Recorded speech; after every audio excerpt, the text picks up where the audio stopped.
Mead, Earl Grey, 1 year old, room temperature. How is it? I've been saving that one up for a long time. So this is 1.034 final gravity and 13.5%. It's a beautiful goldenrod. It has a very mild haze. Now, okay, don't take it too hard if we say mild haze. You have haze? I have, yeah, that's haze. It's not crystal clear. It's ever so slightly hazy. See? It doesn't matter all that much. It's just not that big of a deal. You can see through it, but it's not absolutely crystal clear. We're putting way too fine of a point on this now. This is what I didn't want to do. Well, you're the one doing it. I'm looking at you like you got 3 heads. Anyway. It's like a 9.5 out of 10 for haziness. It's beautiful. On the smell, it's actually... Ooh, doggy. I'm getting some honey. I'm getting that bergamot. Yeah, honey, citrus, a little bit of lemon, orangey even, which is the bergamot. Ugh. So far, I'm Nice. impressed.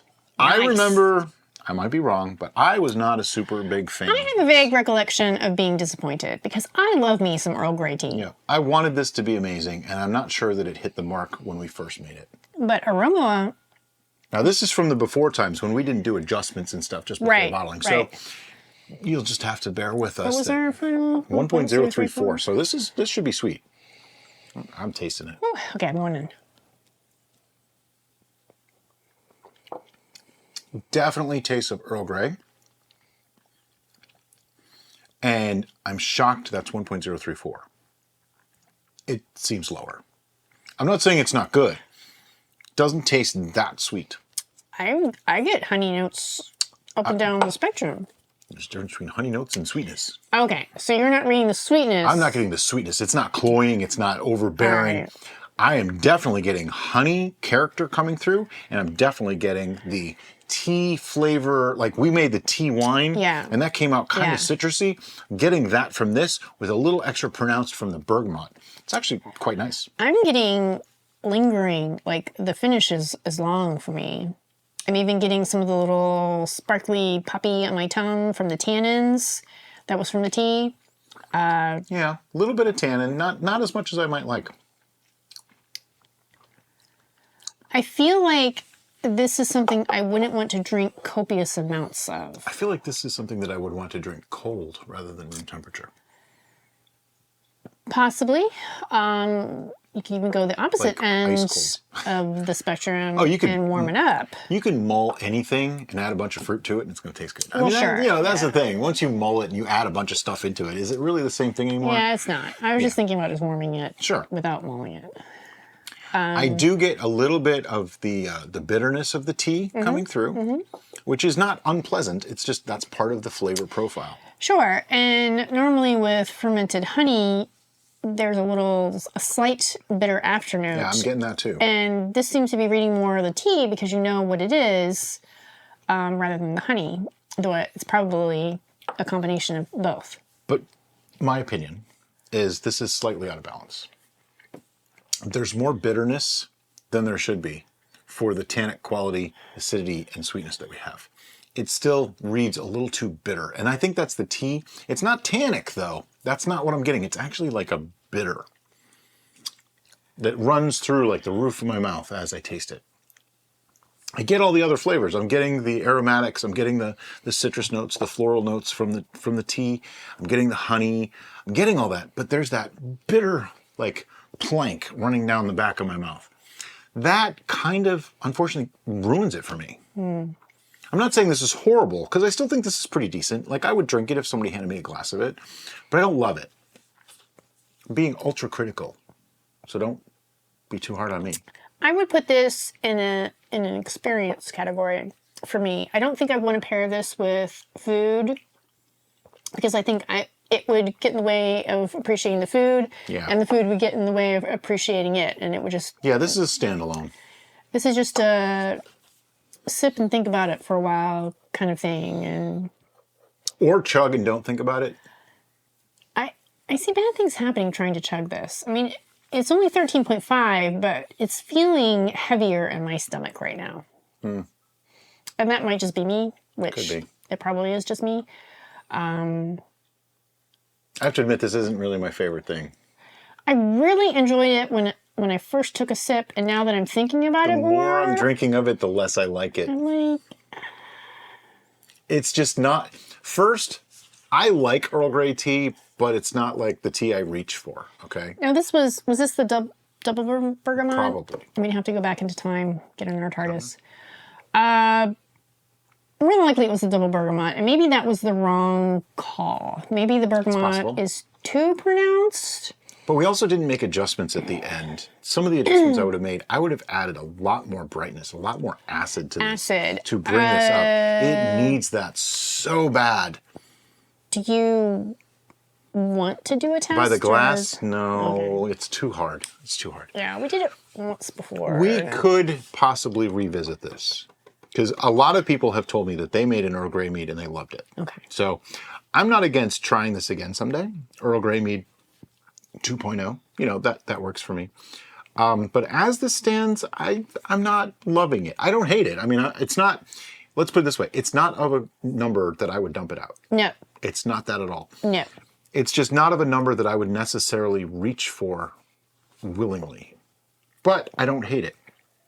So I'm slightly torn on it as well because it does have very interesting qualities. Things that, let's put it this way. If I told someone this is Earl Grey mead tea, or Earl Grey tea mead, yeah, that's what I meant to say, and they taste it, they'd go, really?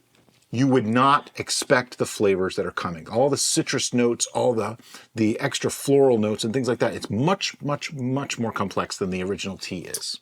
I think it still reads as an Earl Grey mead, though. I'm definitely getting the flavor profile of Earl Grey tea, and I'm definitely getting the flavor profile of honey. Okay. Earl Grey tea with honey added, tastes a certain way. This has a lot more complexity and flavors than that does. Okay, fair enough. That's what I'm trying to say. Fair enough. And I don't think it's just ethanol added to it. Because pour some vodka into that, it's not going to taste like this. No. There's so much more that happens when you ferment tea that it changes it completely. And that's why I think this is a great mead. Yeah. I think when you ferment tea, more of the botanical aspect of the tea gets pronounced. And when you ferment honey, the same thing happens. And so combining the two, we just got like a full bouquet of herbs and citrus and flowers and all sorts of good stuff in here. And smell alone, I'd be pretty high for a score. Yeah, yeah. If I could just stop my experience on the aroma and the very first part of the sip, this would be astronomical. You are right. That sip I just took, the first half is like, fantastic. And then that's when that bitter aspect starts to come in and it feels very unbalanced. Now, in the comments, I know some people have said, oh, the bittering, you need to do this. What was the this that they were... Sweeten it. It doesn't need any more sweetening to me. I don't feel like sweetening is the answer. No, it's really not. In this case, I think... I'm agreeing with you that I think the acid... We may have oversteeped the tea. Oh.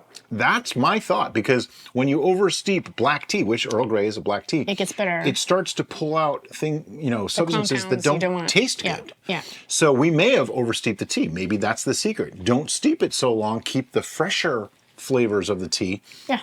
That might be the answer. But I do think acidity would help this one. But I think if we ever decide to do this again, we'll steep it less and definitely add some acidity. I think that's the way to go. So anyway.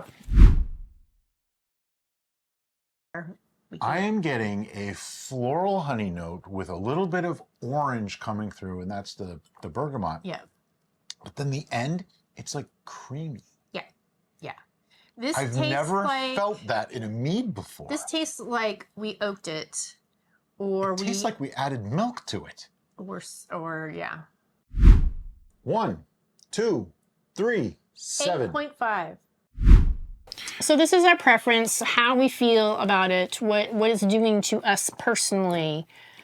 So this is completely biased. This is completely on our perception of our experience and this moment in time. Right. So don't don't read back on the first year, the initial taste in this one and say, oh, you went up by 0.5. That means it's a lot better, or you went down. No, I our might have taste had changed. tacos then, and I had a salad today. So Yeah. And our tastes change too, and our tastes grow. So you can't go by that too much, but you can kind of just use it as a guide, okay? Like if we come back with 2s right now, it sucks. If we come back with 10s, it's amazing. And then everything is just a range in the middle. So I have a number. Are you ready? Mm-hmm. 1, 2, 3, 6. Yep. It's not horrible. It's not great. It's just okay. it's like on the cusp of something. Yeah. I think with Exciting. a little tweaking, this could actually be really, really amazing. That's my take on it. Yeah. And that's why I hated to score it so harsh. I was thinking 5.5. I was even at 5 for a couple minutes there. But I didn't want to go below 5 because it's totally drinkable. It's totally drinkable. It's just you want to take your time with it and let it do its thing. But then when you do that, then you find the You parts start to that you see don't the like. flaws even more. Yeah, you find all those chinks in that armor. But anyway, we may revisit this one. In the meantime, as always, guys, thank you so much for watching and have a great day. Bye bye.